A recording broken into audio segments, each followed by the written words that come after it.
Well, guys, it's Monday. That means another episode of Not Monday. This week, we're tying two half hitches.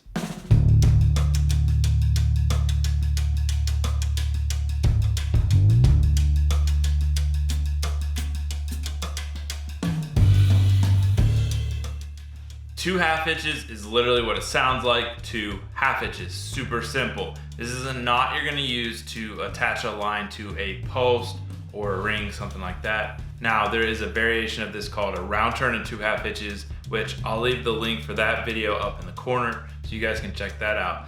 But this knot to tie it is super simple. We're gonna take the working end of our line, we're gonna bring it around our post, and then we're gonna bring it over the standing end and around the standing end back through, forming our first half hitch. Now we're gonna do the exact same thing in the exact same way to form our second half hitch. And there you go, you've got two half hitches. So, hope you guys learned something. Let me know what you think in the comments down below. If there's any knots that you guys wanna see, let me know and I'll make those videos for you guys. Leave a like, hit subscribe, and I will see you guys next week.